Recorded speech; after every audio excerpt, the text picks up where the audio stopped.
கிறிஸ்துவுக்குள் பிரியமானவர்களே, இந்த நாளுக்கான தினசரி தியான வசனம் மத்தேயு எழுதின சுவிசேஷம் 24வது அதிகாரம் 5வது வசனம். மத்தேயு 24:5, Matthew 24:5.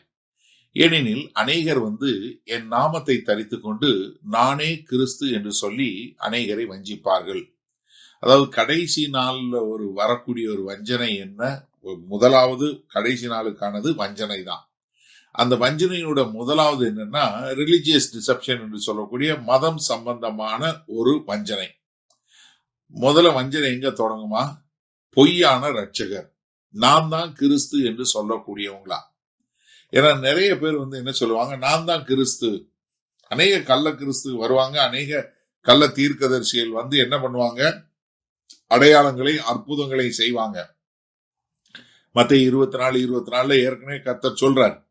அப்ப என்னன்னா நிறைய பேர் இன்னைக்கு நான் தான் கிறிஸ்து, நான் தான் உங்களுடைய ரட்சகர், எனக்கு அந்த அதிகாரம் இருக்கிறது என்று சொல்லி கூடுமானால் என்ன பண்ணுவாங்க, அற்புதங்களையும் அடையாளங்களையும் கள்ளத்தனமா செய்யக்கூடிய மக்களாக இருப்பாங்க.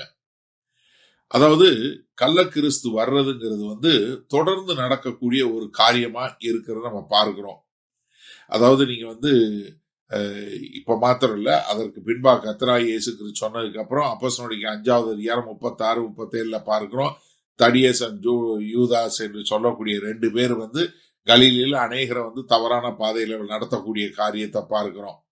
அது மாத்திரமல்ல, ஜோசிபஸ் அவருடைய காரியங்கள்ல எழுதும்போது, அவர் சரித்திரத்தில் எழுதும்போது நிறைய பேர் அந்த காலத்திலே நாங்க தான் கிறிஸ்து என்று சொல்லக்கூடியதாக. அப்ப அநேகர் என்ன சொல்லுவாங்க, நானே கிறிஸ்து என்று என் நாமத்தை தரித்து கொண்டு. அப்ப இங்க கர்த்தராகிய இயேசு கிறிஸ்து சொல்லும் போது அவர் என்ன சொல்றாரு, ஒரு ஆவிக்குரிய முறையில நாம் தான் என்று சொல்லக்கூடியதா. 2 தெசலோனிக்கர் 2வது அதிகாரம் 9-10 என்ன சொல்றாரு, சாத்தானே என்ன பண்ணுவான், பொய்யான அற்புதங்கள்னாலே அடையாளங்கள்னாலே செய்து என்ன பண்ணுவாங்க, அந்த காரியத்தை செய்வாங்க. அது மாத்திரம் இல்ல, நானே சொல்லி என் நாமத்தினாலையும் செய்யக்கூடிய ஒரு காரியத்தை பார்க்கிறோம். அதாவது நீங்க பழைய ஏற்பாட்டிலே சொல்லும்போது உபாகம் 13வது அதிகாரத்துல முதல் 3 வசனங்கள்ல சொல்லும்போது, அதாவது அற்புதங்கள் அடையாளம் செய்யக்கூடியவனா இருந்தா கூட அவன் பொய்யானவன் அப்படிங்கறத பழைய ஏற்பாட்டிலே ஆண்டவர் சொல்லி கொடுத்துட்டாரு. அப்ப என்னன்னா, இயற்கைக்கு அப்பாற்பட்ட அற்புதங்கள் அடையாளங்கள் செய்யறது அது கர்த்தருடைய சத்தியத்துக்கு ஒப்பானது கிடையவே கிடையாது. அதனாலதான் நம்ம அற்புதங்கள் அடையாளங்களை பார்க்கிறவங்கள வார்த்தையை, தேவனுடைய வார்த்தையை கவனிக்கக்கூடிய மக்களாக அவங்க என்ன செய்வாங்களா, அநேகர் கொஞ்சம் பேர்ல அநேகர் அநேகரை வஞ்சிப்பார்கள். என வர்றது அநேகர், வஞ்சிக்கப்படுவது அநேகர். அநேகரை வஞ்சிக்கிறதுனா எவ்வளவு பெரிய கொடுமை பாருங்க.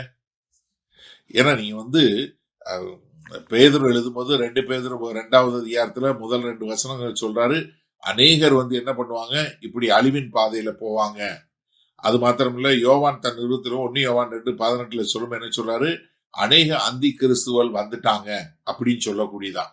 அப்ப கர்த்தர் முதல் சொல்லுவது என்ன, என் நாமத்தை கொண்டே, என் பேரை கொண்டே நான் தான் கிறிஸ்துன்னு சொல்லி அநேகர் அநேகரை வஞ்சிப்பார்கள். சரி, இதனால இந்த வசனத்தை நம்ம எப்படி எடுத்துக்கொள்வது? இப்ப நான் இது பண்ணிட்டு இருக்கிறது, நீங்க கேட்கறது 2026 ஜூலை மாசம். இப்ப இந்த நாள்ல, இந்த 2026 ஜூலை மாசத்துல எத்தனை பேர் பூமியில நான் கிறிஸ்துன்னு சொல்றவங்க இருக்காங்கன்னு தெரியுமா? 437 பேர் இருக்காங்க. ஹலோ, ஆமாங்க, இன்னைக்கு தேதியில இந்த பூமியில 437 பேர் என்ன சொல்றாங்க, நான் தான் கிறிஸ்துன்னு சொல்றாங்க. அப்ப என்னன்னா, நம்ம ஒவ்வொரு முறையும் யாராவது ஏதாவது சொன்னாங்கன்னா அது எதோட நம்ம சோதிச்சு பார்க்கணும் தெரியுமா? வேத வசனத்தோட சோதிச்சு பார்க்கணும். எந்த ஒரு ஆவிக்குரிய காரியம் யாரு சொன்னாலும் சரி, எனக்கு அருமையான நன்றாக தெரிஞ்சு கொள்ளுங்க, இது கிறிஸ்துவை மகிமைப்படுத்தக்கூடியதா இருக்கிறதா, இது வேத வசனத்தோடு ஒப்பிட்டு போகிறதா, இத நம்ம சோதித்து பார்த்து கொண்டே இருக்க வேண்டும். அது இல்லைன்னா நம்மளும் வஞ்சிக்கப்பட்டு போவோம். அதனாலதான் நான் திரும்ப சொல்லும் போது, நம்ம எந்த அளவுக்கு வேத வசனத்துல வேரூன்றவங்களா இருக்கிறோமோ அந்த அளவுக்கு நம்ம என்ன பண்ணக்கூடியவங்களா இருப்போம். எது கிறிஸ்துவிட்ட இருந்து வந்தது, எது கிறிஸ்துவிட்ட இருந்து வரலங்கிறத நம்ம மிக அழகாக புரிந்து கொள்ள முடியும். பெரேயா பட்டணத்தார் என்ன பண்ணாங்க? அப்போஸ்தலர் 17வது அதிகாரம் 11வது வசனத்துல பார்க்கிறோம். ஒவ்வொரு நாளும் வேத வசனத்தை சோதித்து பார்த்து இப்படி இருக்கிறதா என்று பார்த்தார்கள்.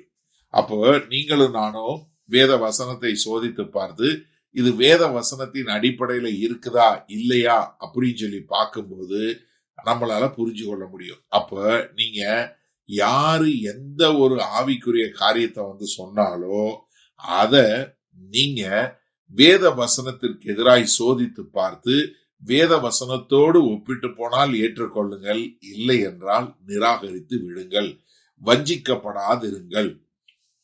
பல பிதாவே, இந்த செய்தியை கேட்டுக்கொண்டிருக்கிற ஒவ்வொருவரும் வேத வசனத்தை இன்னும் ஆழமாய் கற்றுக்கொண்டு கேட்கிற காரியங்கள் எந்த ஒரு ஆவிக்குரிய காரியத்தை கேட்டாலும் அது கர்த்தராகிய இயேசு கிறிஸ்துவை மகிமைப்படுத்துகிறதா, வேத வசனத்தோடு ஒப்பிட்டு போகிறதா என்று சோதித்து பார்த்து நலமானதை பிடித்துக் கொள்ள கிருபை பாராட்டுங்க.